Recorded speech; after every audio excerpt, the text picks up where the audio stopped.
For 10 years, a white pyramid in the Himalaya turned back every challenger.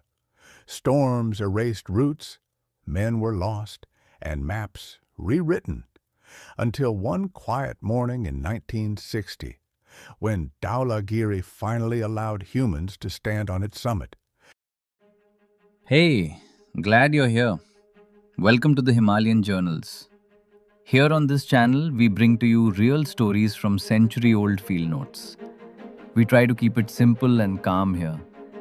Think of it as a documented history of the Himalayas from the early 1900s, covering stories of indigenous wisdom, epic expeditions, and groundbreaking science passed on just as they were recorded.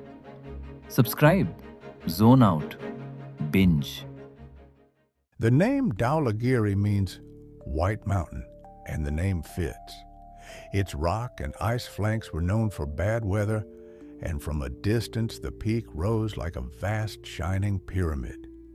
The mountain stood at 8,222 meters, or 26,975 feet, and for 10 years, from 1950 to 1960, it resisted all attempts to climb it, despite repeated and determined efforts. Those years were not wasted. In 1949, Professor Arnold Heim flew past the mountain and obtained valuable photographs. In 1950, the French Himalaya expedition, later successful on Annapurna 1, explored the eastern approach and reached the French col from the north, where they examined the huge north face for the first time and corrected existing maps.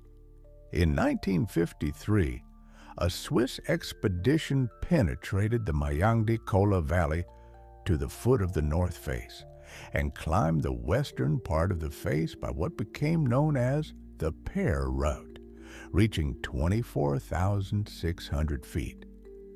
They also reconnoitered the northeast col and proved that it was suitable for airdrops and even aircraft landings. Further attempts followed. In 1954, an Argentinian expedition blasted artificial platforms for high camps and reached 24,900 feet before being stopped by the cathedral towers. A reconnaissance party bivouacked at about 26,000 feet, but was driven down by bad weather. The expedition leader, Francisco Ibanez, later died of frostbite.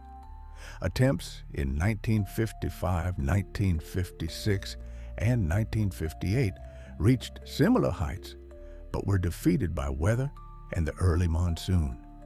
In 1959, an Austrian expedition tried a new route up the northeast spur.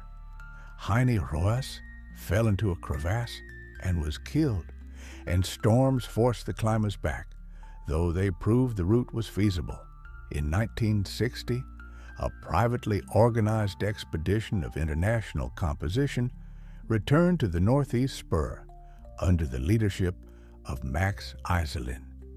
For the first time in Himalayan climbing, the normal approach march was eliminated by using a glacier aircraft, the Yeti.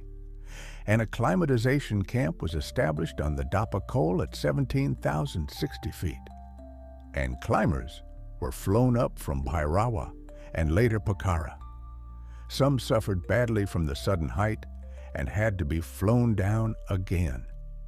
On April 3rd, the Yeti landed on the northeast col at 18,860 feet, a world record for a glacier landing, and base camp was established.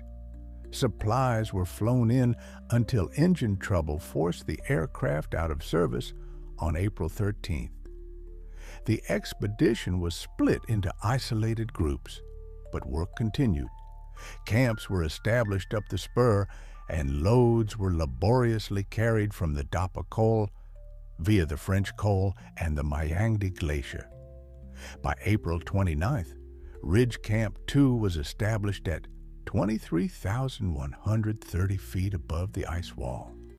On May 2nd, Ridge Camp 3 was placed at about 24,300 feet. On May 4th, Ernst Forer, Alban Schelbert, and Kurt Diemberger made the first summit attempt, reaching about 25,600 feet before bad weather forced them back. The same day, the Yeti returned to the Northeast Col, but on May 5th, it crashed while taking off from the Dapa Col and was lost.